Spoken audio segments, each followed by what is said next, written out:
Hello friends, so welcome back to our channel. तो friends, आज है हमारे रे ऑप्टिक्स का 17th लेक्चर और आज के लेक्चर में हम बात करने वाले हैं refraction at the curve surfaces. तो पिछले लेक्चर में और आज के लेक्चर में डिफरेंस इतना ही है कि अभी तक हम जो सरफेसेस की बात कर रहे थे, ये वाला ये हमारे पास स्ट्रेट थे, ठीक है।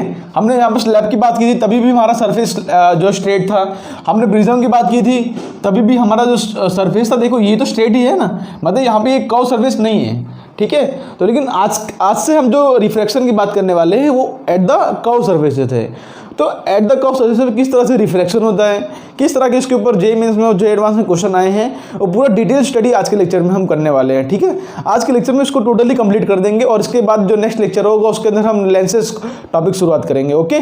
तो कॉन्सेप्ट को नोट डाउन करो और क्वेश्चन शायद उसको पॉज करके ट्राई करो। तो इतने इन्फॉर्मेशन के साथ शुरू करते हैं अपना लेक्चर।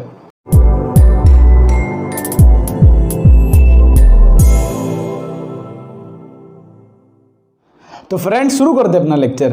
आज का हमारा टॉपिक है refraction at the curve surfaces. अब यहाँ पर जो कर्व सरफेस है ना, इसको हम स्फेरिकल सरफेस भी बोल सकते हैं, ओके। तो यहाँ पर स्फेरिकल सरफेसेस हमारे पास दो तरह के हो सकते हैं, या तो कॉन्वेक्स स्फेरिकल सरफेस हो या तो कॉनकेव हो, ठीक है।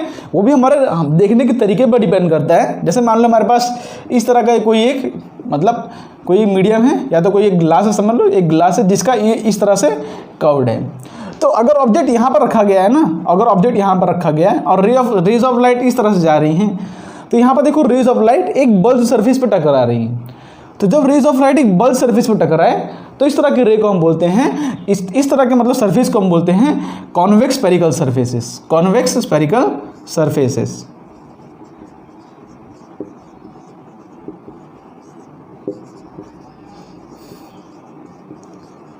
और इसी मीडियम की अगर बात करूं, अगर सोचो ऑब्जेक्ट यहाँ पर रखा हो, देखो ऑब्जेक्ट अगर यहाँ पर रखा हो तो वो अगर इस तरह से आएगा तो ऐसा लग रहा है कि देखो कोई गुफा के अंदर जा रहा है, देखो ऐसा लग रहा है ना कोई गुफा के अंदर रे ऑफ लाइट एंटर कर रही है। तो यहाँ पे अगर ऑब्जर्वर होगा तो उसके लिए यही सेम सरफेस बन जाएगा concave spherical surfaces, concave spherical surface. आपको डिफरेंस हमेशा क्लियर रहना चाहिए, क्लियर है। उस हिसाब से अगर ऐसे बनाऊं, अगर ऐसे बनाऊं और अगर रेज ऑफ लाइट यहाँ पे होगा तब तो उसको कॉनकेव लगेगा, और रेज ऑफ लाइट अगर यहाँ पे होगा तब उसको कॉन्वेक्स लगेगा, ठीक है। तो डिपेंड करता है देखने कितना नजरिए पे, एक में कॉन्वेक्स कॉनकेव दोनों हो सकता है, ऐसा नहीं दोनों अलग अलग बनाना जरूरी है, अलग अलग होते हैं। पर अब इसमें भी अगर ऑब्जेक्ट यहाँ पे रख दोगे तो ये बन गया देखो कॉनकेव, और यहाँ पर रख दोगे देखो कॉन्वेक्स। कैसे याद रखना है, ऐसे गुफा के अंदर जाए तो वो कॉनकेव है, ऐसे बल्ब सरफेस पर अगर रेज ऑफ लाइट टकरा रही है तो वो कॉन्वेक्स है, क्लियर। तो स्फेरिकल सरफेस में इस तरह के दो टाइप्स होते हैं, जैसे हमने मिरर्स में पढ़ा था, सेम उसी तरह के यहाँ पर भी दो सरफेसेस होते हैं, क्लियर है। तो अब हम क्या करने वाले हैं, स्फेरिकल सरफेस के जो फॉर्मूला आता है उसको हम डेरिवेशन करेंगे। हमको डेरिवेशन करने से पहले दो तीन बातों का ध्यान रखना है। और कौन सी बातें हैं, सबसे पहली बात कि यहाँ पर जो हमने कि उसके अंदर जो मिरर्स के अंदर हमने जो पोल सीखा था, centre of curvature, principal axis, वो सब सारे इसके अंदर भी सेम है।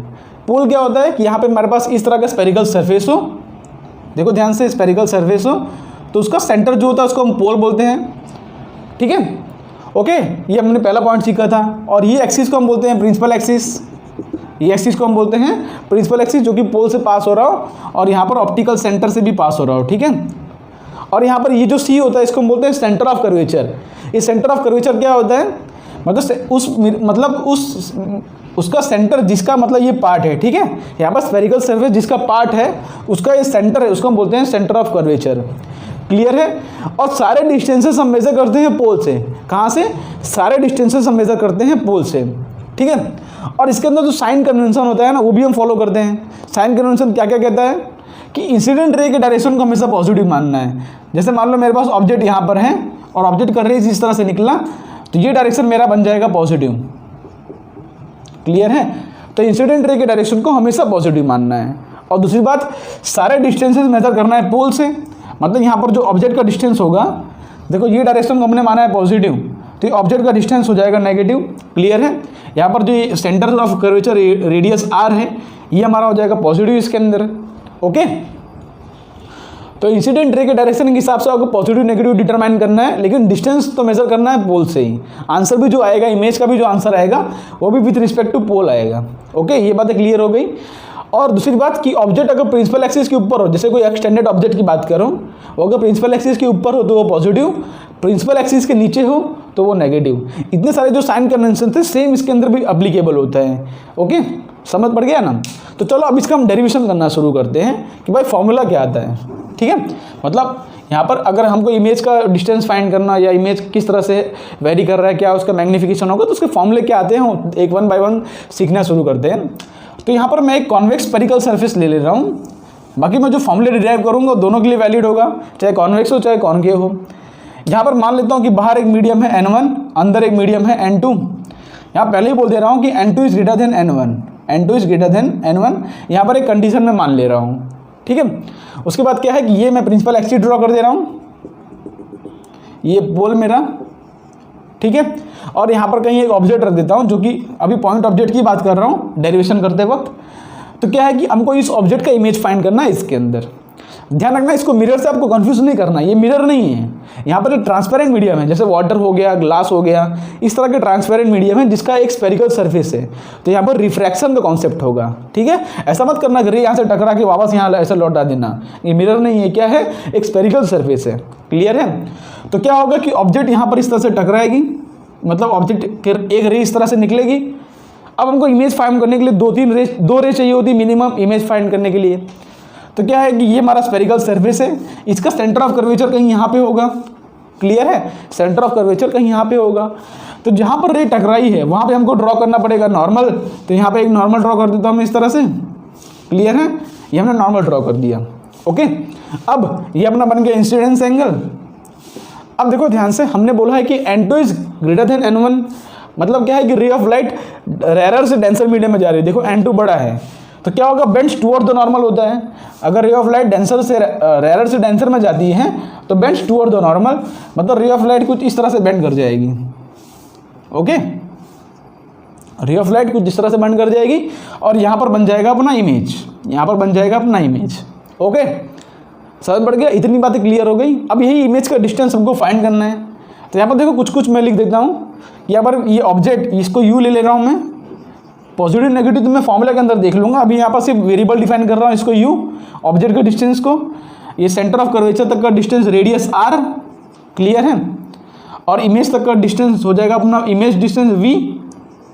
Okay, simple. यहाँ पर देखो ये एंगल ऑफ इंसिडेंस, ये हो जाएगा एंगल ऑफ रिफ्रैक्शन। ओके, और यहाँ पर हम अल्फा बीटा गामा भी डिफाइन करते थे जब हमने मिरर फॉर्मूला डिराइव किया था। उसके अंदर कैसे हम अल्फा बीटा गामा डिफाइन करते थे, तो ऑब्जेक्ट के साथ जो एंगल बन रहा है अल्फा, ये इमेज के साथ जो एंगल बन रहा है बीटा यहाँ पे। ठीक है, सेंटर ऑफ कर्वेचर के साथ मतलब ये गामा हो जाएगा। ठीक है, इस तरह से डिफाइन कर दो। वैसे तो ये वेरिएबल है, अपने हिसाब से कुछ भी डिफाइन कर सकते हो।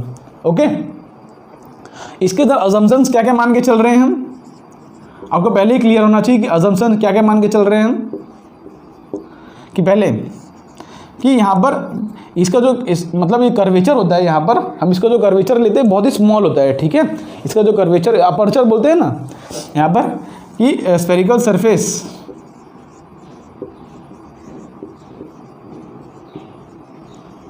Has very small aperture, has very small aperture, मतलब बहुत ही छोटे स्फेरिकल सरफेस की बात कर रहे हैं। ठीक है, मतलब यहाँ पे जो अल्फा बीटा गामा ये सब जो एंगल बनेंगे बहुत स्मॉल बनेगा। और यहाँ पर अगर एक परपेंडिकुलर ड्रॉप करूँ इस तरह से, यहाँ पर ये पॉइंट बन रहा है पी डैश और ये पॉइंट बन रहा है पी। तो अगर बहुत स्मॉल अपर्चर होगा, देखो अगर बहुत ही स्मॉल अपर्चर होगा ना, तो अगर परपेंडिकुलर ड्रॉप कर रहा हो तो पी और पी डैश ऑलमोस्ट इक्वल हो जाते हैं। ठीक है, तो P dash equal to P हो जाता है अगर बहुत ही स्मॉल अपर्चर हो। ठीक है, और दूसरी बात यहाँ पर हम जो रेस की बात कर रहे हो पैराएक्सियल रेस है, रेस की बात कर रहे हैं वो पैराएक्सियल रेस है। ठीक है, अब पैराएक्सियल होने से क्या होता है कि यहाँ पर जो alpha beta gamma I R, ठीक है, गामा को थोड़ा इस तरह से ड्रॉ करता हूँ, gamma.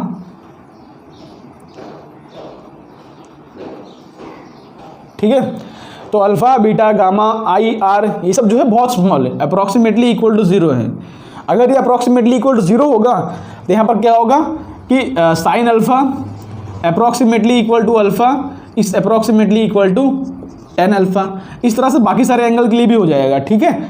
Sign beta approximately equal to beta approximately equal to tan alpha, मतलब tan alpha, alpha, sine alpha सब एक बराबर होंगे। सोचो अगर अल्फा की वैल्यू इक्वल टू जीरो हो तो sine zero equal to zero होता है, अल्फा तो जीरो है ही, और tan zero equal to zero होता है, मतलब सब बराबर होते हैं। अगर स्मॉल एंगल्स होते हैं ना तो ये तीन अप्रॉक्सीमेटली मतलब बराबर होते हैं, ओके। तो इस तरह से हम लिख सकते हैं, इसका भी हम आगे यूज़ करने वाले हैं। ये हमारे सारे अजम्पशन हैं, ओके। अब हम डेरिवेशन करना शुरू करते हैं। यहाँ पे हमने परपेंडिकुलर ड्रॉप किया है, तो ये जो हाइट है इसको मैं h मान लेता हूँ। तो टेन अल्फा, टेन गामा और टेन बीटा की वैल्यू हम लिखते हैं, ठीक है। तो अगर टेन अल्फा की वैल्यू लिखूँ तो क्या हो जाएगा, देखो ध्यान से। टेन अल्फा की वैल्यू लिखूंगा तो h अपॉन माइनस यू हो जाएगा ना, h अपॉन माइनस यू। हमको क्या बोलते हैं, वो सब की लेके चलना है ना, मतलब कि साइन कन्वेंशन देख के चलना है। यहाँ पर हाइट देखो ऊपर है तो पॉजिटिव, यू इस तरफ है देखो ऑब्जेक्ट के अपोजिट डायरेक्शन में तो नेगेटिव, ठीक है। टेन बीटा की वैल्यू लिखूँ तो क्या होगा, टेन बीटा की वैल्यू लिखूँ तो हो जाएगा h अपॉन वी। देखो बीटा यहाँ पे है तो h अपॉन वी हो जाएगा, और v प्लस वी की माइनस वी, प्लस वी ना, क्योंकि इंसिडेंट रे के डायरेक्शन में देखो v इंसिडेंट रे के डायरेक्शन में, ये डायरेक्शन में हो जाएगा पॉजिटिव। क्लियर है बात। टेन गामा की वैल्यू लिखूँ तो क्या होगा, टेन गामा की वैल्यू लिखूँ तो ये ट्रायंगल देखो h upon plus R, R भी देखो इंसिडेंट रे के डायरेक्शन में ही है तो h अपॉन प्लस आर, ठीक है। ये हमने टेन अल्फा बीटा गामा लिख दिया। अब दूसरी बात कि हमको यहाँ पे रिफ्रैक्शन का भी फॉर्मूला लगाना पड़ेगा। हमने टेन अल्फा बीटा गामा लिख दिया और हमको यहाँ पे अल्फा बीटा और गामा की तीनों में रिलेशन भी ढूंढना पड़ेगा। तो यहाँ पे अलग अलग ट्रायंगल देखते हैं, मैं नाम दे देता हूँ। मान लो ये पॉइंट अपना M है, ये पॉइंट अपना A है, ये पॉइंट अपना B है, कोई अलग नाम देता हूँ। चलो ये तो सेंटर ऑफ कर्वेचर C नाम दे दो, चलो कोई बात नहीं। तो AMC ट्रायंगल में देखो ध्यान से कि इन ट्रायंगल AMC,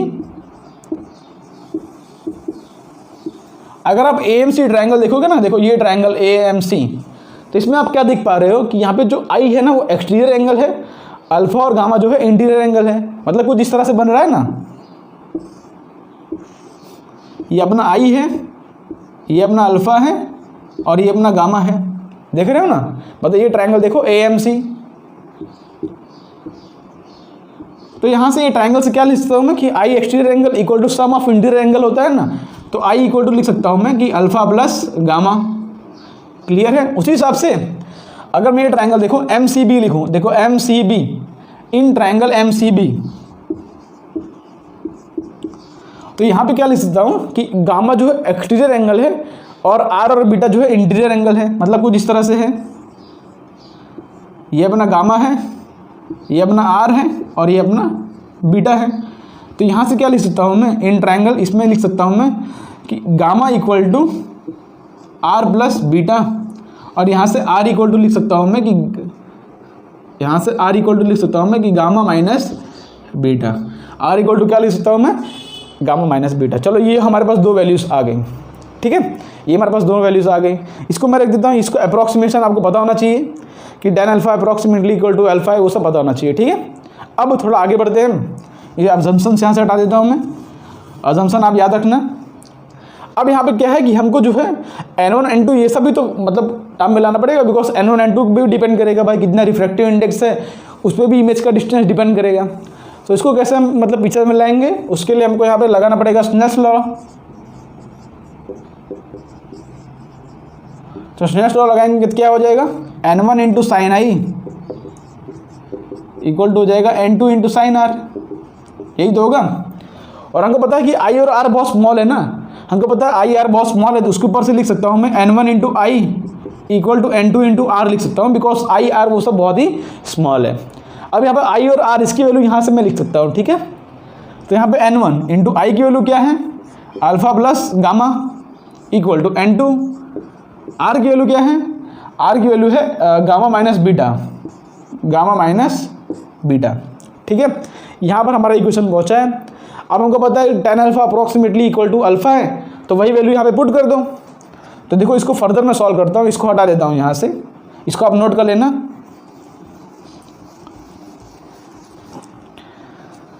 अब इसी इक्वेशन को फर्दर सॉल्व करूँ तो यहाँ पर अल्फा की जगह पर h अपॉन माइनस यू लिखो, minus h upon u plus gamma की वैल्यू क्या है, H/R equal to N2 into क्या है, बीटा गामा माइनस बीटा। तो गामा की वैल्यू क्या है, H/R माइनस बीटा की वैल्यू क्या है, H/V। अब यहाँ से H कैंसिल हो जाएगा, क्लियर है। अंदर इसको एंटर कराएंगे तो हो जाएगा माइनस N1/U, हो जाएगा N1/R is equal to N2/R minus N2/V। यहाँ से ये हो रहा है।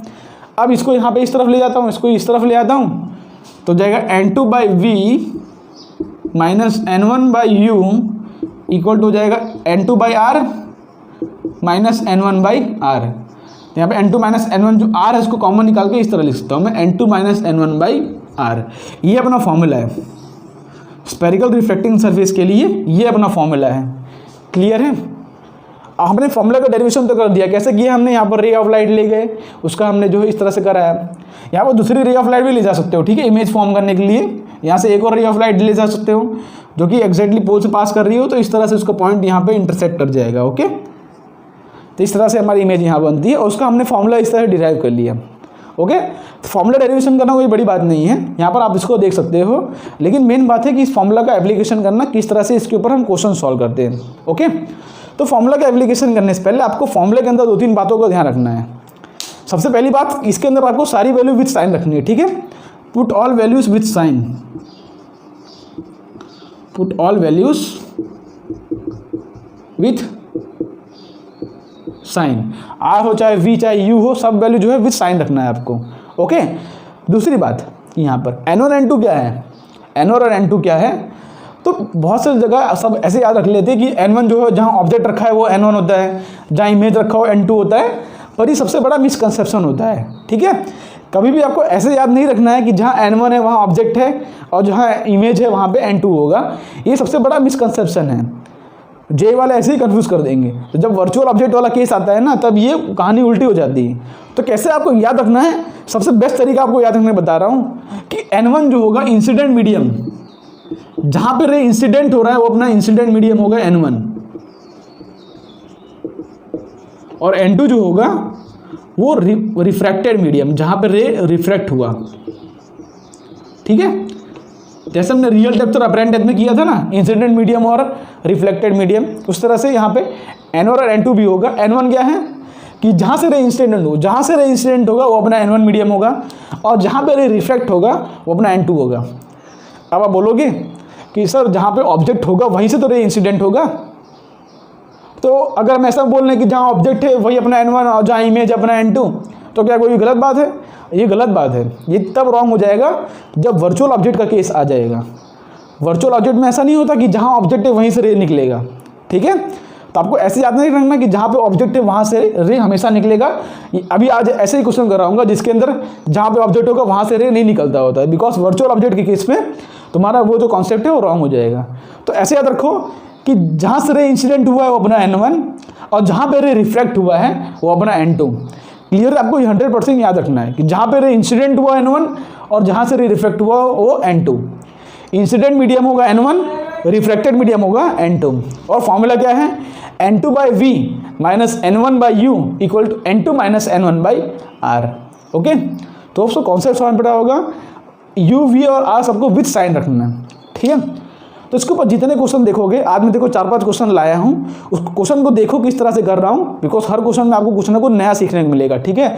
इसको रफ करके 1 बाय 1 हम क्वेश्चंस लेना शुरू करते हैं। तो फ्रेंड्स देखो, पहला क्वेश्चन जो है आपकी स्क्रीन पर आ चुका है, इसको आप एक बार देखो, पॉज करके ट्राई कर लो। ये तो पहला क्वेश्चन मैं करा देता हूँ, उसके बाद आप इसको पॉज करके ट्राई करना है, ठीक है।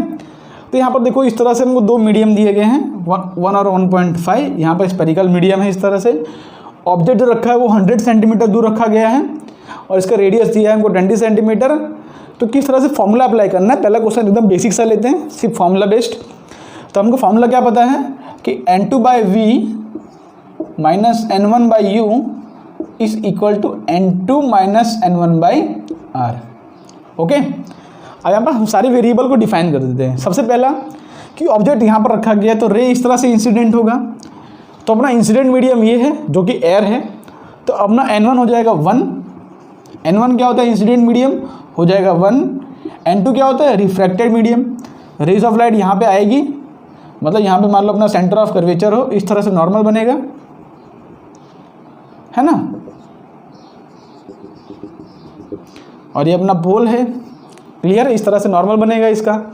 उसके बाद यहाँ पे इसका रिफ्रैक्शन होगा, ये अपना रिफ्रैक्टेड मीडियम होगा। तो अगर N1 1 है तो N2 हो जाएगा 1.5, इसका रिफ्रैक्टिव इंडेक्स 1.5 दिया है, तो हमने N1 और N2 डिफाइन कर दिया, ठीक है। और ऑब्जेक्ट का डिस्टेंस हमको कितना दिया है, U हमको दिया है। देखो ये इंसिडेंट रे है तो ये डायरेक्शन हो जाएगा अपना पॉजिटिव, और U है अपना नेगेटिव, मतलब इस तरफ है, तो U हो जाएगा अपना -100 सेंटीमीटर, क्लियर है। और रेडियस ऑफ कर्वेचर की बात करें तो वो क्या होगा, देखो कि ध्यान से, रेडियस ऑफ कर्वेचर इस तरफ आएगा जो कि इंसिडेंट रे के डायरेक्शन में है, मतलब पॉजिटिव डायरेक्शन में है, तो R इक्वल टू हो जाएगा +20, R इक्वल टू हो जाएगा +20, सारे को भी साइन रखना है, ठीक है। अब इसको डायरेक्टली आप फॉर्मूला में एंटर करो, फॉर्मूला में एंटर करो, उसके बाद जो अपना आंसर आएगा उसके अकॉर्डिंग हम रे डायग्राम बना लेंगे, ठीक है। तो N2 क्या है अपना 1.5, तो 1.5/V माइनस N1 क्या है 1 अपॉन U कितना है -100, तो -100 लिखो यहाँ पे इक्वल टू N2 - N1। देखो मैं बता रहा हूँ अपने एक्सपीरियंस से, बच्चे जो होते हैं सबसे ज़्यादा मिस्टेक यहाँ पर ही करते हैं, यहाँ पर, ठीक है। N2 - N1 करना होता है, हमेशा ध्यान रखना आप। कभी इस लोग इसमें से इसको माइनस कर देते हैं, इसमें से इसको R को पॉजिटिव रख देते हैं हमेशा, तो ज़रूरी नहीं है, ठीक है। यहाँ पर देखो, इसको तो बहुत बच्चे करेक्ट लिखते हैं पर ज़्यादातर बच्चे यहाँ पर मिस्टेक करते हैं, ठीक है। मैं आपको बता रहा हूँ एक्सपीरियंस से अपने। तो N2 - N1 1.5 - 1 हो जाएगा 0.5 अपॉन रेडियस कितना है 20, तो यहाँ पर हो जाएगा +20, ठीक है। इस तरह से हम लिखेंगे, तो बस इसको सॉल्व कर लो और कुछ नहीं, अपना आंसर आ जाएगा 1.5 + 1/100 इस इक्वल टू 0.5, जो कि 1/2 हो जाएगा, 1/40 हो जाएगा यहाँ पे। तो क्या हो जाएगा ये इक्वल टू, तो 1.5/V इस इक्वल टू 1/40 माइनस 1/100, एलसीएम हो जाएगा 200, तो यहाँ पर 5 हो जाएगा, यहाँ पे 1 हो जाएगा, 5 - 1 4/100 हो जाएगा, सॉरी एलसीएम हो जाएगा यहाँ पर 2 हो जाएगा, ठीक है। तो 5 - 2 हो जाएगा 3/200, यही तो आ रहा है 3/200। तो 1.5 को मैं 3/2 लिख सकता हूँ ना, तो 3/2V, तो यहाँ से 3 से 3 कैंसिल, ये कैंसिल, तो V इक्वल टू आ रहा है 100 सेंटीमीटर, और प्लस आ रहा है, पॉजिटिव आ रहा है, V इक्वल टू क्या आ रहा है +100 सेंटीमीटर और पॉजिटिव आ रहे हैं, ठीक है। पॉजिटिव मतलब इंसिडेंट रे के डायरेक्शन में अपना इमेज बना होगा, मतलब इंसिडेंट रे के डायरेक्शन में 100 सेंटीमीटर दूर अपना इमेज बना होगा। अब V इक्वल टू 100 आया है, तो यहाँ से रे ऑफ लाइट इस तरह से ले जाएंगे, यहाँ पे 100 सेंटीमीटर दूर अपना इमेज बना देंगे, क्लियर है। यहाँ पे बन जाएगा अपना इमेज, एक रे ऑफ लाइट ऐसे आई, एक रे ऑफ लाइट इस तरह से पास करा दोगे तो अपना इमेज जो है यहाँ पे बन जाएगा, जो कि है 100 सेंटीमीटर दूर। अब बताओ ये इमेज रियल है कि वर्चुअल है, तो यहाँ पर देख रहे हो कि ray of light actually meet कर रही हैं, देखो ध्यान से, वर्चुअल रेज नहीं आ रही, रे ऑफ लाइट एक्चुअली यहाँ पे मीट कर रही है, तो अपना इमेज कौन सा बनेगा, रियल। तो अपना ये करेक्ट आंसर हो जाएगा, ठीक है। अच्छा ये हमने सॉल्व कर लिया। अच्छा लेकिन हर क्वेश्चन में आपको पता नहीं रहेगा कौन सा रियल इमेज है, मतलब कौन सा, मतलब हर क्वेश्चन में पॉसिबल नहीं होगी आप रे डायग्राम ड्रॉ कर पाओ, तो उसके लिए आप छोटी सी बात यहाँ पे याद रख सकते हो, इसको हटा देता हूँ मैं, कि अगर U और V, U and V are of opposite sign, are of opposite sign,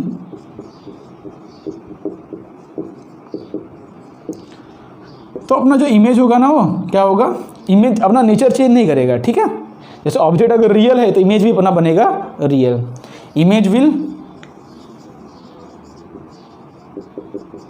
maintain its nature,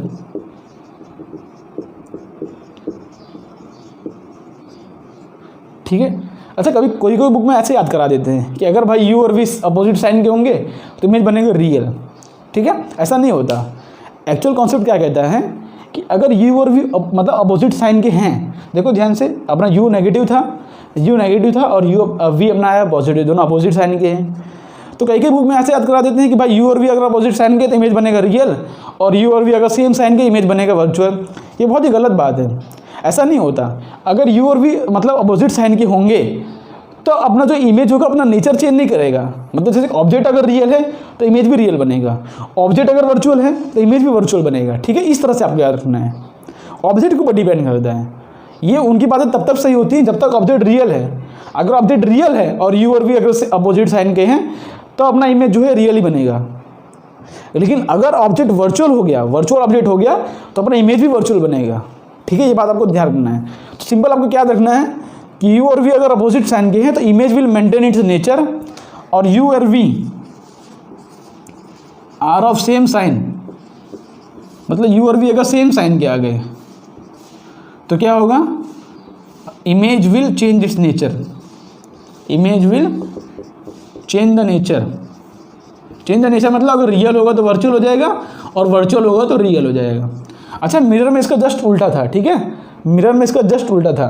mirrors में क्या था कि अगर यू और वी अगर सेम साइन के आते थे, यू और वी अगर सेम साइन, देखो यू मिरर में क्या था, देखो कैसे याद रखोगे आप कि मिरर में इस तरह से होता था कि यू और वी अगर दोनों सेम तरफ बन रहे हैं तो अपना जो है इमेज नीचे की तरफ बनता था वर्चुअल, और वो अपना इमेज रियल होता था, ठीक है।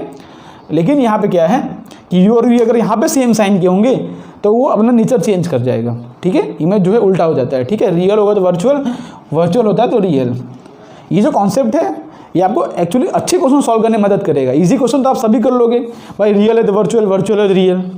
तो अच्छे कॉन्सेप्ट के लिए आपको ये याद रखना है कि इमेज यू और वी अगर अपोजिट साइन के तो इमेज अपना नेचर मेंटेन रखेगा, और यू और वी अगर सेम साइन के तो इमेज अपना नेचर चेंज कर देगा, ठीक है, इसको आप याद रखना। मिरर्स में इसका जस्ट उल्टा होता है, ओके। तो इसको यहाँ से रफ करके करते हैं अपना सेकंड क्वेश्चन। तो फ्रेंड्स देखो सेकंड क्वेश्चन आपके स्क्रीन पर आ चुका है, तो इसको भी एक बार पॉज करके आप ट्राई कर लो।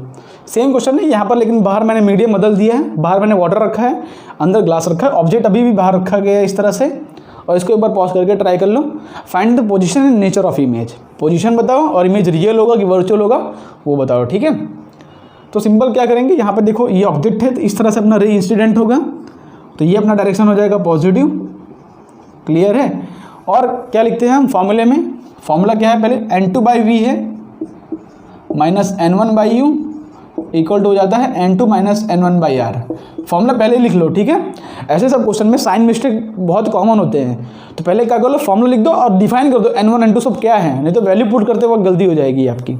अब N1 क्या है, इंसिडेंट मीडियम जो कि है वाटर, तो N1 क्या हो जाएगा 4/3 इंसिडेंट मीडियम है ना, और N2 क्या है, रिफ्रैक्टेड मीडियम, तो रिफ्रैक्टेड मीडियम कौन सा है, रे ऑफ लाइट यहाँ पे रिफ्रैक्ट होंगी, तो N2 हो जाएगा 3/2, क्लियर। N1 N2 पहले डिफाइन कर दो, नहीं तो आपको यहाँ पे पुट करने में मिस्टेक होगी, पहले डिफाइन कर दो, लिख लो फिर पुट करो इसको, तो आपकी मिस्टेक कभी नहीं होगा, ठीक है। और दूसरी बात ऑब्जेक्ट क्या है, ऑब्जेक्ट है -20 सेंटीमीटर, तो यू है -20 सेंटीमीटर, और रेडियस कितना है, रेडियस अभी भी पॉजिटिव होगा, देखो इंसिडेंट रे के डायरेक्शन में है आर, तो आर अपना हो जाएगा पॉजिटिव, तो आर इक्वल टू है +10 सेंटीमीटर, क्लियर है। अब वैल्यूज़ को पुट करो, आंसर निकालो। N2 है 3/2, तो 3/2V माइनस N1 जो कि है 4/3, तो 4/3 इंटू यू कितना है ना -20, ठीक है। N2 माइनस N1, तो 3/2 माइनस 4/3 अपॉन आर कितना है मेरा, आर है +10, ठीक है। बस इसको सॉल्व करो अब, आर +10 है ना, हाँ ठीक है। अब क्या होगा ये 3/2V प्लस ये 4 5 हो जाएगा, तो 1/15 इज इक्वल टू, यहाँ पे एलसीएम लेंगे, 3 3 ज़ा 9, 2 ज़ा, तो 9 - 8 1 हो जाएगा, 1/6, तो 1/60 हो जाएगा यहाँ पे, ठीक है। 3 3 ज़ा और 3 2 ज़ा, ठीक है, हाँ, तो 1/60, तो यहाँ पे क्या आ रहा है 3/2V is equal to 1/60 minus 1/15, तो एलसीएम लेंगे तो यहाँ पर 60 होगा, तो 4 - 1 3 हो जाएगा, तो 3/2V इक्वल टू -3/60, 3 से 3 कैंसिल, V इक्वल टू आ गया -30 सेंटीमीटर, V इक्वल टू क्या -30 सेंटीमीटर। मतलब इस बार अपना इमेज कहीं यहाँ नहीं बना है, इस बार अपना इमेज इसके पीछे कहीं यहाँ बना होगा। तो आप कैसे बनाएं यहाँ पर इमेज, आपको लग रहा होगा रिफ्रैक्शन करके रही यहाँ ही जाएगी, लेकिन इस बार अपना इमेज कहाँ बना है, इस बार अपना इमेज 30 सेंटीमीटर, वो भी माइनस में, मतलब कि इंसिडेंट रे के अपोजिट डायरेक्शन में, मतलब इमेज कहीं यहाँ बना होगा। तो कैसे बनाया अपना इमेज अब, ठीक है। तो V इक्वल टू -30 सेंटीमीटर। और दूसरी बात कि U और V का साइन सेम है, तो आपको वैसे ही अंदाजा लगाना चाहिए कि अगर U और V का साइन सेम होगा तो अपना इमेज क्या होगा, वर्चुअल। अगर U and V same sign के हैं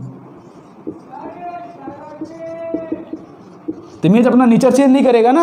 यहाँ पर देखो ऑब्जेक्ट अगर रियल है, देखो ऑब्जेक्ट से रियल रे निकल रही हैं, तो इमेज भी अपना बनेगा।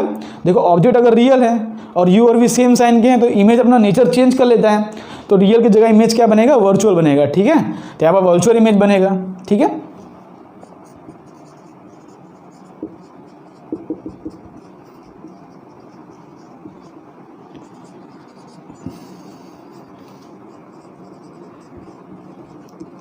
कंपेयर टू ऑब्जेक्ट, ठीक है, किसके नेचर चेंज करेगा, मतलब जो ऑब्जेक्ट होगा उसका अपोजिट बन जाएगा। ऑब्जेक्ट अगर रियल होगा तो इमेज बन जाएगा वर्चुअल, ठीक है। तो ऑब्जेक्ट यहाँ पे रियल है और v है -30 सेंटीमीटर, तो कैसे बनाया जाए। यहाँ पे सेंटर ऑफ कर्वेचर है, देखो ये बनाएंगे अपना नॉर्मल, देखो ये बनाता हूँ मैं नॉर्मल सेंटर ऑफ कर्वेचर पे। अब अपना इमेज यहाँ बनना है, तो कैसे होगा, ध्यान से देखोगे कि यहाँ पर बाहर वाटर है, देखो ध्यान से कि बाहर वाटर है, ये जो है 1.33 है और ये 1.5 है। तो रे जो है रेयर से डेंसर में जा रही है, तो रेयर से डेंसर में जाएगी तो बेंड्स टुवर्ड द नॉर्मल ही होगा, ठीक है। कॉन्सेप्ट गलत नहीं करना है। रे अगर रेयर से डेंसर में जा रही है तो बेंड्स टुवर्ड द नॉर्मल, लेकिन इस बार हमको इतना बेंड नहीं कराना है कि इमेज जो है यहाँ बन जाए। इस बार जो है हमको थोड़ा ही बेंड कराना है, देखो ध्यान से, इस तरह से कुछ बेंडिंग होगा इसका, और इसको रे को हम पीछे एक्सटेंड करेंगे तो यहाँ बन जाएगा अपना कहीं इमेज। क्लियर है। देखो यहाँ पर रियली यहाँ पर रे मीट नहीं कर रही है, इसलिए अपना इमेज जो है ये वर्चुअल इमेज है। क्लियर है, वर्चुअल है, ऑब्जेक्ट रियल है लेकिन इमेज वर्चुअल है। इस तरह से बनाना है भाई। देखो कि ध्यान से रिफ्रैक्टिव इंडेक्स में ज़्यादा फर्क नहीं है। पहले क्वेश्चन के अंदर यहाँ पर 1 था और यहाँ पर 1.5 था, तब जो है रे बहुत बेंड कर गया था, लेकिन इस क्वेश्चन के अंदर रिफ्रैक्टिव इंडेक्स में ज़्यादा फर्क नहीं है, तो रे पूरा बेंड नहीं किया। अब बोलोगे मैंने यहाँ पर कैसे ड्रॉ कर दिया, तो मैंने यहाँ पे इमेज को देखा, इमेज -30 पे आ रहा है, इसलिए कुछ इस तरह का रे डायग्राम बना होगा, मैंने यहाँ पे इमेज इस तरह से बना दी है। वैसे तो आपका आंसर आ चुका है, पर सिर्फ आपकी कॉन्सेप्चुअल अंडरस्टैंडिंग के लिए कैसे रे डायग्राम बनाया जाता है उसको भी आप देख लो इस तरह से। क्लियर है ना। इसको पूरा बेंड नहीं कराना है। बोलोगे पूरा बेंड क्यों नहीं कराया, क्योंकि हमको पता है कि इमेज यहाँ बनना है, तो पूरा क्यों बेंड कराऊँ, पूरा बेंड करा दूंगा इमेज यहाँ बन जाएगा, लेकिन वो कॉन्सेप्ट के गलत है। हमने पहले कैलकुलेशन किया और आंसर निकाला जो कि v = -30 सेंटीमीटर आया, उसके अकॉर्डिंग हमने अपना रे डायग्राम बनाया। क्लियर है। सबसे पहले कैलकुलेशन करो, आपको जो आंसर है उसके अकॉर्डिंग रे डायग्राम बनाओ, लेकिन कॉन्सेप्ट में गलत नहीं करना है भाई। अगर रेयर से डेंसर में जा रहा है तो towards the normal he bend करेगा। देखो रे एक्चुअली ऐसे जाना चाहता था ऐसे करके, लेकिन बेंड कर गया टुवर्ड्स द नॉर्मल। ओके, तो इस तरह से इस क्वेश्चन को सॉल्व करना था। तो इसको रफ करके करते हैं अपना अब नेक्स्ट क्वेश्चन। तो फ्रेंड्स देखो, थर्ड क्वेश्चन जो है आपको स्क्रीन पर आ चुका है। इस क्वेश्चन को एक जगह ध्यान से देख लो, इसको भी पॉज करके ट्राई कर लो, ठीक है। क्वेश्चन में क्या दिया गया है कि light ray entering a glass ball intersect at a diametrically opposite end as shown, find the n of the glass ball. इसका मान लो रिफ्रैक्टिव इंडेक्स n है, तो हमको फाइंड करना है मीडियम आउटसाइड इस एयर, मतलब बाहर एक एयर है, ठीक है। तो किस तरह के इस क्वेश्चन को प्रोसीड करेंगे। यहाँ पर ऑब्जेक्ट भी नहीं दिया, इमेज कहाँ बन रहा है वो भी नहीं दिया, एन फाइंड करना है हमको, तो कुछ दिया ही नहीं गया है क्वेश्चन के अंदर। और फॉर्मूला हमको क्या पता है, फॉर्मूला पता है हमको n2/v - n1/u = n2 - n1/r। Okay, यहाँ पर ऑब्जेक्ट डिस्टेंस कैसे फाइंड करेंगे, तो देखोगे ध्यान से यहाँ पर पैरेलल रेज आ रही है, तो आपको पता होता है पैरेलल रेज हमेशा इन्फिनिटी से आती है ना भाई। पैरेलल रेज कहाँ मीट करती है, इन्फिनिटी पे। तो अगर रेज कभी पैरेलल आती हुई दिखी ना, मतलब समझ लो कि ऑब्जेक्ट जो होगा इन्फिनिटी पर होगा, ऑब्जेक्ट जो होगा इन्फिनिटी। अगर साइन कन्वेंशन की बात करें तो हो जाएगा -इन्फिनिटी, क्योंकि भाई पोल इसका इस तरफ है, तो पोल से डिस्टेंस मेजर करेंगे इन्फिनिटी का, तो हो जाएगा -इन्फिनिटी। क्लियर है। और इंसिडेंट मीडियम कौन सा है, देखो ये अपना एयर मीडियम है, यहाँ से रे इंसिडेंट हो रहा है, तो अपन n1 हो जाएगा 1, n2 हो जाएगा n2 हो जाएगा n, हमको दिया ही नहीं गया है ना n2 क्या है, तो हो जाएगा n। क्लियर है ना। और रेडियस क्या होगा इसका, r तो कैपिटल R और प्लस R ही होगा, देखो ध्यान से, r = +r। दूसरी बात देख रहे हो कि रे ऑफ लाइट यहाँ पे आके मीट कर रही है, मतलब यहाँ पे उसका इमेज बना होगा कहीं। क्लियर है। तो इमेज कहाँ बना होगा, देखो क्या लिखा है, डायमेट्रिकली अपोजिट एंड, मतलब यहाँ पे ये r है तो ये भी अपना r है। तो देखो कि पोल से डिस्टेंस मेजर करूँ तो इमेज अपना 2r डिस्टेंस पर बना है, ठीक है। देखो पोल से डिस्टेंस मेजर करते हैं ना हमेशा इमेज का, तो इमेज कितना डिस्टेंस पर बना है, इमेज +2r डिस्टेंस पर। तो यहाँ पे v जो है वो +2r है इस क्वेश्चन के अंदर। क्लियर है। बस अब सारी वैल्यू पुट कर दो, अपना आंसर निकाल दो। n2 जो है n/2r - n1 कितना है 1/- इन्फिनिटी इस इक्वल टू n2 - n1, मतलब n-1। देखो n2 - n1 करना है, ठीक है, तो n-1/+r, ठीक है, तो यहाँ पे +r है। तो n2/2r इस इक्वल टू, ये तो गया 1/∞ 0 होता है, -1/r, तो r से r कैंसल, तो यहाँ से क्या हो जाएगा n = 2n - 2, तो 2 इस तरफ गया तो n = आ गया 2, ठीक है। n = क्या आ जाएगा 2, मतलब इसका जो रिफ्रैक्टिव इंडेक्स होगा वो 2 होगा। लेकिन इसमें ध्यान रखने वाली बात ये थी कि अगर रे पैरेलल आ रही हैं तो रे हमेशा इन्फिनिटी से आते हुए दिखेंगे। क्लियर है? तो होप्स आपको एक क्वेश्चन समझ पड़ा होगा कि अलग कॉन्सेप्ट का, कि रेज अगर पैरेलल है तो इन्फिनिटी पर जहाँ मीट कर रही है वो अपना इमेज का पॉइंट होगा, तो पोल से डिस्टेंस मेजर करते हैं, इमेज का डिस्टेंस आ गया 2r। ओके, तो होप्स क्वेश्चन समझ पड़ा होगा। इसको रफ करके करते हैं अपना नेक्स्ट क्वेश्चन। तो फ्रेंड्स देखो, नेक्स्ट क्वेश्चन भी आपके स्क्रीन पर आ चुका है, तो इसको भी एक बार आप पॉज करके ट्राई कर लो। लेकिन एक बात सुन लो कि ध्यान से देखो कि यहाँ पर रेज ऑफ लाइट इस तरह से आ रही हैं और ऑब्जर्वर यहाँ पे है। ठीक है, हमको find the nature of the final image. तो ध्यान से, ऑब्जर्वर यहाँ खड़ा है ना, तो ऐसा कभी भी ऑब्जर्वर वाला क्वेश्चन है तो आपको रेस हमेशा ऑब्जर्वर तक पहुँचाना है। ठीक है, तो यहाँ पर ऑब्जर्वर तक रेस पहुँचने के लिए 2 बार रिफ्रैक्शन होगा, एक बार इस सरफेस पर और एक बार इस सरफेस पर। तो 2 बार रिफ्रैक्शन होगा, वो बात आपको ध्यान रखनी है। ऑब्जर्वर कहाँ पे है उससे नंबर ऑफ रिफ्रैक्शन डिपेंड करता है। अगर ऑब्जर्वर इस ग्लास स्लैब के अंदर होता, सोचो ऑब्जर्वर कहीं यहाँ पे होता, तब सिर्फ एक बार रिफ्रैक्शन करते अपना इमेज फॉर्म कर लेते, ऑब्जर्वर को दिख जाता। लेकिन ये ऑब्जर्वर को कौन से रेज ऑफ लाइट दिखेंगी? ये ऑब्जर्वर को वो रेज ऑफ लाइट दिखेंगी जो कि 2 बार रिफ्रैक्शन करी होंगी। तो यहाँ पर हमको 2 बार रिफ्रैक्शन करना होगा। क्लियर है? और सोचो अगर ऑब्जर्वर यहाँ पे होता तब तो हमको मल्टीपल रिफ्रैक्शन करना पड़ता। एक बार यहाँ पे, फिर एक बार यहाँ पे रिफ्रैक्शन करते तो इमेज बनता, फिर वो इमेज वर्चुअल ऑब्जेक्ट बन जाता, उसके लिए फिर से रिफ्रैक्शन, चौथी बार रिफ्रैक्शन करके यहाँ पे इमेज बनता। तो ऑब्जर्वर पर डिपेंड करता है कि कितनी बार रिफ्रैक्शन होगा। क्लियर है? तो ऑब्जर्वर यहाँ पे है तो हमको 2 बार रिफ्रैक्शन करना पड़ेगा, एक तो ये सरफेस पे और एक तो ये सरफेस पे। क्लियर है?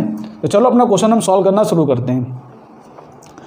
तो यहाँ से देखो रेज इन्फिनिटी से आ रही हैं, तो यहाँ पर अपना इक्वेशन यूज़ करेंगे हम। क्या इक्वेशन यूज़ करेंगे हम? n2/v minus n1/u equal to n2 minus n1/r। ठीक है, ये फर्स्ट रिफ्रैक्शन की बात कर रहा हूँ। ऑब्जर्वर यहाँ पे, इसको मैं ड्रॉ कर देता हूँ इस तरह से। यह फर्स्ट रिफ्रैक्शन की बात कर रहा हूँ। ठीक है, तो फर्स्ट रिफ्रैक्शन में क्या हो रहा है कि रेज ऑफ लाइट इन्फिनिटी से आते हुए दिख रही हैं। मतलब क्या है कि u अपना हो जाएगा माइनस इन्फिनिटी। ठीक है, यहाँ पे देखो ये अपना पोल हो जाएगा और ये अपना डायरेक्शन पॉजिटिव हो गया। ठीक है, इस तरह से। और n1 क्या होगा? Incident medium. तो n1 है एयर जो कि हो जाएगा 1, n2 जो होगा ग्लास होगा हो जाएगा 1.5। क्लियर है ना? Incident medium. अच्छा, आपको डाउट होता होगा कि हमेशा ऑब्जेक्ट का ये साइन नेगेटिव होता है, हमेशा ऑब्जेक्ट डिस्टेंस नेगेटिव होगा, तो वो भी क्लियर हो जाएगा। हमेशा ऑब्जेक्ट डिस्टेंस नेगेटिव नहीं होता, ऑब्जेक्ट का डिस्टेंस पॉजिटिव भी हो सकता है। वो केस इसके अंदर ही आएगा, देखना अभी। ठीक है, तो n1 इक्वल टू 1 हो गया, n2 इक्वल टू हो गया 1.5। ओके, और रेडियस r क्या है? देखो पूरा 10 दिया है, मतलब रेडियस r हो जाएगा 5 सेंटीमीटर। ठीक है, तो r इक्वल टू हो जाएगा +5 सेंटीमीटर। बस अब इसके अंदर वैल्यू पुट करो और पहले रिफ्रैक्शन के अकॉर्डिंग इमेज बनाओ। तो n2 कितना है? 1.5/v माइनस ये तो 0 हो जाएगा ना, n1/u, ये तो इन्फिनिटी हो जाएगा, 0 हो जाएगा। ठीक है, equal to n2 minus n1। तो n2 क्या है? 1.5 माइनस 1 तो हो जाएगा 0.5 अपॉन r कितना है? +5। तो यहाँ से हो जाएगा 1.5/v इक्वल टू हो जाएगा 1/10। तो v इक्वल टू आ रहा है +15 सेंटीमीटर। v इक्वल टू आ रहा है +15 सेंटीमीटर। मतलब यहाँ पे जो ऑब्जेक्ट है उसका इमेज कहाँ बन रहा है? +15 सेंटीमीटर पे। मतलब ये अपना पूरा 10 है, मतलब इमेज कहीं बाहर बनना चाह रहा है। ठीक है, देखो पूरा 10 दिया गया है। v इक्वल टू क्या है? +15 फर्स्ट रिफ्रैक्शन के बाद। इसको रफ कर दूँ, फर्स्ट रिफ्रैक्शन के बाद इमेज कहाँ बनना चाह रहा है? इमेज एक्चुअली में यहाँ बनना चाह रहा है। ठीक है, तो कुछ इस तरह से इमेज बनना चाहेगा, लेकिन यहाँ पे ये सरफेस पे टकरा जाएगा ना, इमेज थोड़ी बनेगा। लेकिन चाह रहा इमेज कहाँ बनना? इमेज बन रहा है यहाँ पे, तो ये अपना बन जाएगा I1। ओके, ये अपना बन जाएगा I1। एक्चुअली में रेज ऑफ लाइट यहाँ थोड़ी गई, यहाँ पे फिर से रिफ्रैक्शन होगा ना, लेकिन पहले इस सरफेस के अकॉर्डिंग इमेज अपना यहाँ बन रहा है। ठीक है, ये 10 है और ये अपना हो जाएगा 5 सेंटीमीटर। ओके, अब देखो, अब कहानी शुरू होती है, असली कहानी। ठीक है, यहाँ पे हमने ड्रॉ कर दिया इस तरह से, इमेज बन गई यहाँ पे। ये हमने नॉर्मल ड्रॉ किया होगा इस तरह से और टुवर्ड द नॉर्मल बेंड किया, और जो है इस तरह से इमेज यहाँ पे बन गई, है ना। अच्छा, अब हम बात करते हैं सेकेंड रिफ्रैक्शन की। अब सेकेंड, यह सरफेस पे भी रिफ्रैक्शन होगा, तो सेकेंड सरफेस पे रिफ्रैक्शन होगा तब क्या होगा? अब यहाँ पे बताओ मुझको, सबसे पहली बात कि ऑब्जेक्ट डिस्टेंस क्या होगा? ऑब्जेक्ट कहाँ है? तो यहाँ पर जो पहले सरफेस का जो इमेज बनाया है ना, वो सेकंड सरफेस के लिए वर्चुअल ऑब्जेक्ट की तरह काम करेगा। देखो ध्यान से, यहाँ पर रेस एक्चुअली मीट नहीं किए हैं, यहाँ पर रेस एक्चुअली मीट नहीं किया, मतलब ये जो है अपना वर्चुअल ऑब्जेक्ट है। और दूसरी बात, यहाँ पर ये अपना डायरेक्शन ऑफ इंसिडेंट रे, देखो ये अपना इंसिडेंट रे का डायरेक्शन है, तो ये डायरेक्शन अपना हो जाएगा पॉजिटिव। जरूरी नहीं कि हर बार इंसिडेंट रे हमेशा ऑब्जेक्ट से ही हो, ये अपना वर्चुअल ऑब्जेक्ट की तरह काम करेगा, लेकिन यहाँ से इंसिडेंट रे नहीं निकल रही है। इंसिडेंट रे तो यही है ना, ये सरफेस पे ये रे टकरा रही है, देखो ध्यान से, क्लियर है ना, ये तो वर्चुअल ऑब्जेक्ट है, ये देखो ये रे टकरा रही है, तो अपना ये डायरेक्शन हो गया पॉजिटिव, ठीक है। तो इंसिडेंट रे ये है, मतलब ये अपना n1 हो जाएगा, ये अपना n2, तो n1 हो जाएगा 3/2, n2 हो जाएगा 1। समझ पड़ा कि नहीं, समझ पड़ा कि नहीं। इंसिडेंट रे कौन सा है, ये रहा इंसिडेंट रे, ये तो रिफ्लेक्टेड रे है ना, इंसिडेंट रे है, ठीक है। यहाँ पे तो वर्चुअल ऑब्जेक्ट बना है, ओके। जैसे वो ऑब्जेक्ट का डिस्टेंस कहाँ पे होगा, ऑब्जेक्ट का डिस्टेंस होगा +5 सेंटीमीटर, देखो पॉजिटिव डायरेक्शन में, तो +5।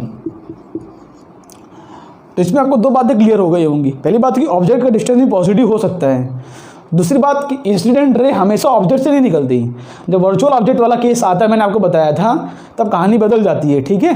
तो आपको ऐसे याद रखना है कि जो इंसिडेंट रे होगा वो n1 होगा, रिफ्लेक्टेड रे जो होगा वो n2 होगा, तो रिफ्लेक्ट यहाँ पे होगा तो n2 हो गया 1, ओके।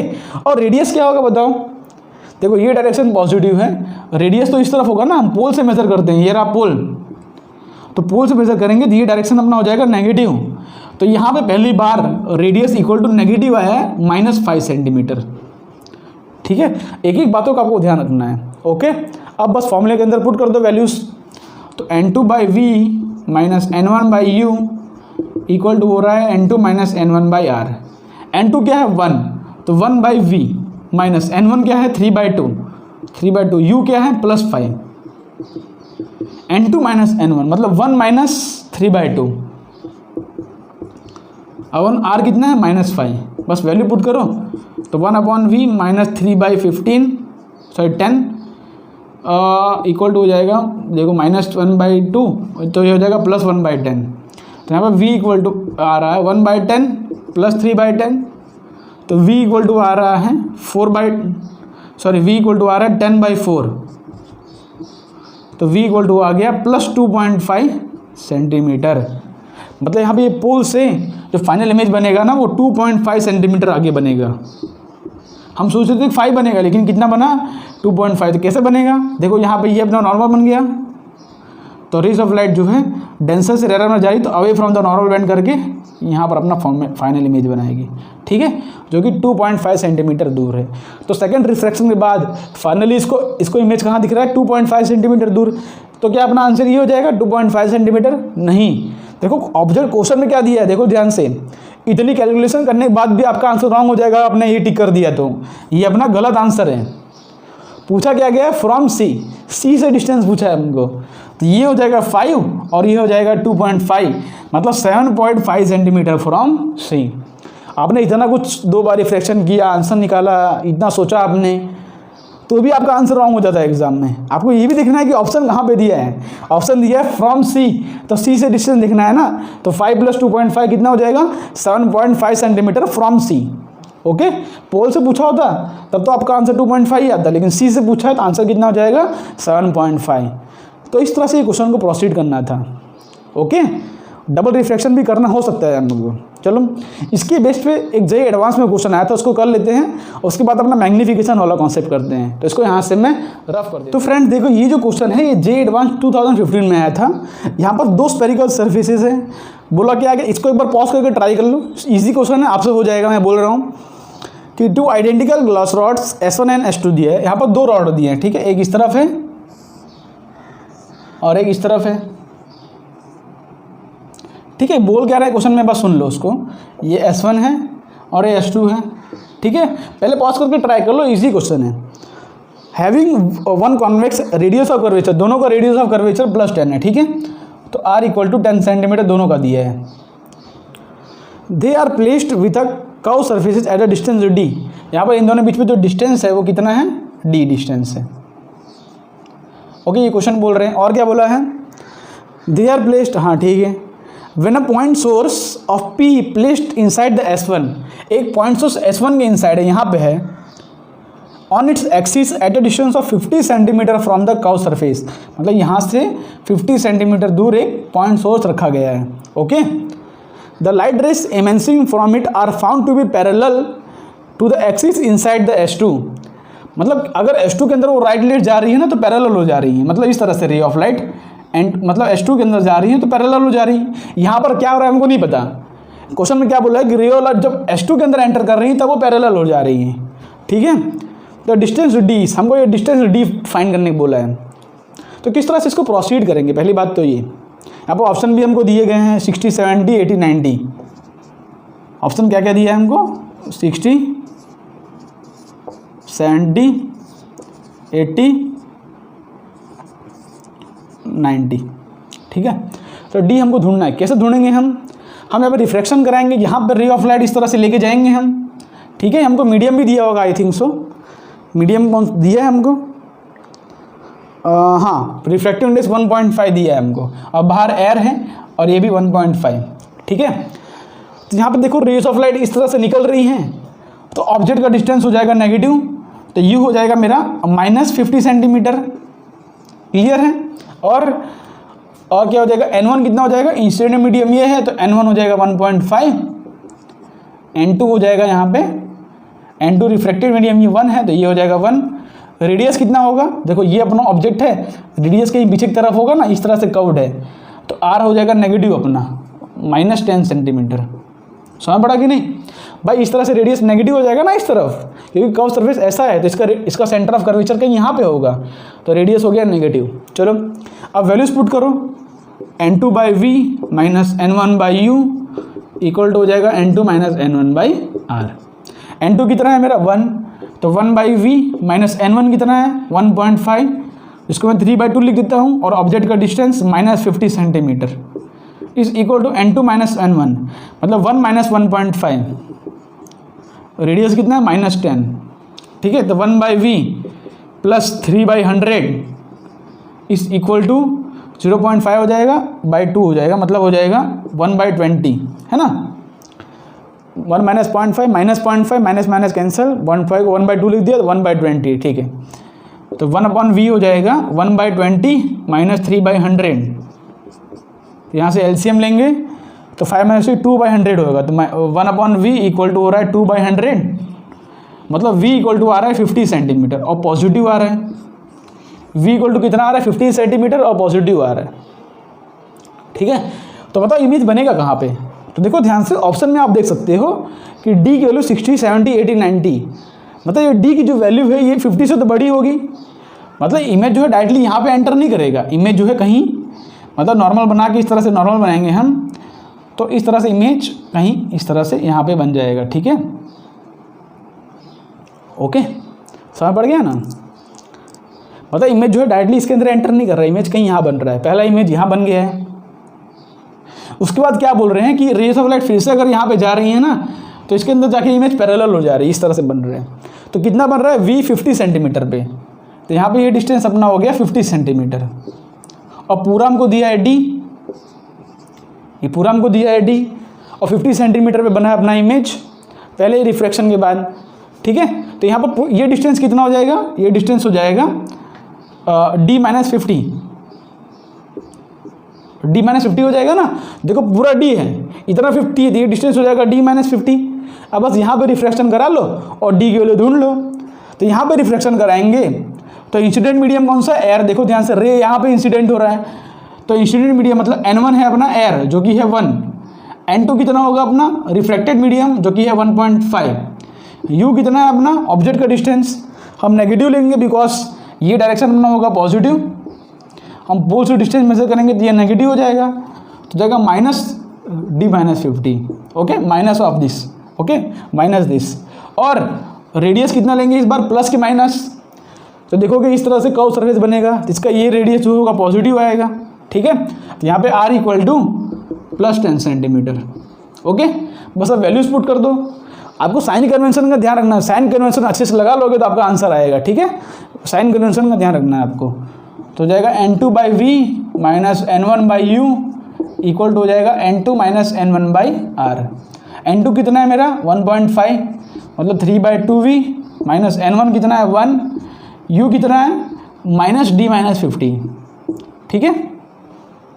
अच्छा v कितना है, इसके अंदर v भी हमको पता है। देखो ध्यान से बोल रहे हैं कि रे जाने के बाद पैरेलल जा रही है, तो जब रे पैरेलल होगी मतलब क्या है कि इमेज यहाँ पे जो बना होगा ना v वो इन्फिनिटी पर बना होगा, तभी तो रे पैरेलल हुई। रे पैरेलल हुई मतलब क्या है कि यहाँ पे इमेज बन गया इन्फिनिटी पर। देखो ऑब्जेक्ट ऐसा है, इमेज ऐसा बना, मतलब इमेज बन गया इन्फिनिटी पर, तो यहाँ पे ये जो v हो जाएगा ये भी अपना इन्फिनिटी हो जाएगा, ठीक है, ओके। और n2 माइनस n1 मतलब 1.5 माइनस 1 अपॉन r कितना है +10, ठीक है। तो यहाँ से ये तो गया, ये माइनस से माइनस भी गया, तो 1 अपॉन, देखो ये कैंसिल हो गया ना, 0 हो गया, 1 अपॉन इन्फिनिटी, तो d-50 इस इक्वल टू हो रहा है 0.5 मतलब 1/20 हो रहा है, तो 20 इक्वल टू हो रहा है d-50, तो यहाँ से जो d की वैल्यू आ गई वो 70 सेंटीमीटर आ गई। इस तरह से इस क्वेश्चन को प्रोसीड करना था। यहाँ पर बीच में जो d था हमको उसको ढूंढना था, लेकिन यहाँ पे कॉन्सेप्ट तो रिफ्रैक्शन का ही लगा था, हमको 2 बार रिफ्रैक्शन करना था बस, ठीक है। एक और बात थी कि यहाँ पे d हम देख सकते थे कि ऑप्शन में दिया गया था कि 50 से तो बड़ा ही है, नहीं तो क्या होता कि रे यहाँ पे एंटर करता फिर वर्चुअल ऑब्जेक्ट वाला केस आता, लेकिन हमको पहले ही दिख गया ऑप्शन में कि 50 से कम तो ऑप्शन में है ही नहीं, मतलब इमेज कहीं यहाँ पे ही बना होगा d के साइड में ही। उसके बाद हमने इस तरह से रिफ्रैक्शन करा के d इक्वल टू 70 सेंटीमीटर हमने ढूंढ लिया, ओके। तो होप्स आपको ये क्वेश्चन समझ पड़ा होगा। अब ना एक छोटा सा कॉन्सेप्ट कर लेते हैं जो कि होता है लेटरल मैग्नीफिकेशन, ओके। एक छोटा सा कॉन्सेप्ट है लेटरल मैग्नीफिकेशन का, उसको कर लेते हैं, ओके। तो क्या है कि हमारा refraction at curve surface totally clear हो जाएगा, उसके बाद आप कोई भी क्वेश्चन कर लोगे, ओके। हमने मिरर में पढ़ा था मैग्नीफिकेशन का फॉर्मूला आया था -v/u। अब इसके अंदर जो रिफ्रैक्टेड सरफेस होगा उसके अंदर कुछ n1 n2 के टर्म में आएगा मैग्नीफिकेशन का फॉर्मूला, उसको देख लेते हैं। छोटा सा कॉन्सेप्ट है, यहाँ पर क्या है कि कुछ ऑब्जेक्ट हो जिसका कुछ हाइट हो, ठीक है, कुछ हाइट हो, तो उसके ऊपर से हम जो है मैग्नीफिकेशन का फॉर्मूला निकालेंगे, ठीक है। मान लो ये डिस्टेंस अपना u है, ओके। कुछ रे ऑफ लाइट हमको यहाँ पे इमेज बनाना पड़ेगा, उसके लिए 2 रिफ्रैक्शन चाहिए। एक तो क्या करता हूँ मैं, इस तरह से रे ऑफ लाइट लेके जाता हूँ, इस पे नॉर्मल कैसे बनेगा, ये मेरा सेंटर ऑफ कर्वेचर है, तो ऐसे ही नॉर्मल बन जाएगा, ठीक है। ये नॉर्मल बन गया, तो रे इस तरह से रेयर से डेंसर में जाएंगी। अगर देखो मान लो ये n1 है, ये n2 है, तो n2 is greater than n1 मान रहा हूँ मैं, तो रे अगर रेयर से डेंसर में जाएंगी तो इस तरह से बेंड कर जाएंगी, ठीक है। और यहाँ कहीं इसका मान लो इमेज बना है। आप बोलोगे 2 रे चाहिए तो दूसरा रे भी ले जा सकते हो, कोई दिक्कत नहीं है। मान लो एक ऐसा रे ले जा रहा हूँ जो कि इस पॉइंट पर अगर नॉर्मल बनाओ, देखो कुछ इस तरह से बनेगा, जैसे ये पॉइंट है, अगर यहाँ पे सेंटर ऑफ कर्वेचर से पास करूँ,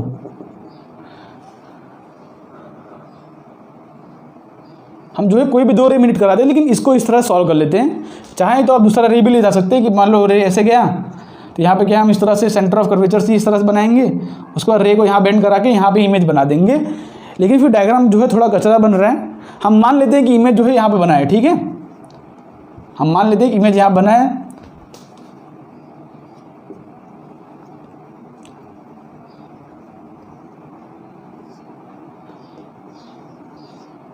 क्योंकि ये अपना u है, ये अपना v है। v तो आप फॉर्मूले से ढूंढ लोगे कितना v आया है, ठीक है। ये अपना हाइट ऑफ इमेज हो जाएगा, ओके। बस ये इतने टर्म को हमको जरूरत है। ये अपना इंसिडेंट एंगल i, ये रिफ्लेक्टेड एंगल r, बस इतने टर्म को हमको जरूरत है। तो क्या करेंगे, यहाँ पे हम नेचुरल लगाएंगे तो हो जाएगा n1 into sine i equal to हो जाएगा n2 इंटू साइन आर। यहाँ पे क्या है, एंगल बहुत स्मॉल होते हैं, पैराक्सियल, वो सब तो हमको पता ही है। तो यहाँ से n1 into i equal to हो जाएगा n2 इंटू आर, इस तरह लिख सकते हैं। अच्छा, और i और r की वैल्यू कैसे निकालेंगे हम, मैं यहाँ पे tan i की वैल्यू लिखता हूँ, tan i जो कि हो जाएगा, देखो ये पॉजिटिव है प्रिंसिपल एक्सिस के ऊपर, तो height of object upon minus u, h o upon minus u. इस हिसाब से tan r लिखूँ तो ये देखो height of image principal axis के नीचे है, तो ये नेगेटिव होगा ना, तो हो जाएगा minus h i upon v, v तो पॉजिटिव होगा ना अपना, ओके। इस तरह से मैं लिखा। और दूसरी बात कि यहाँ पर हमको पता है मैग्नीफिकेशन का फॉर्मूला क्या होता है, height of image upon height of object. हम मैग्नीफिकेशन टर्म तो डिराइव कर रहे हैं, मैग्नीफिकेशन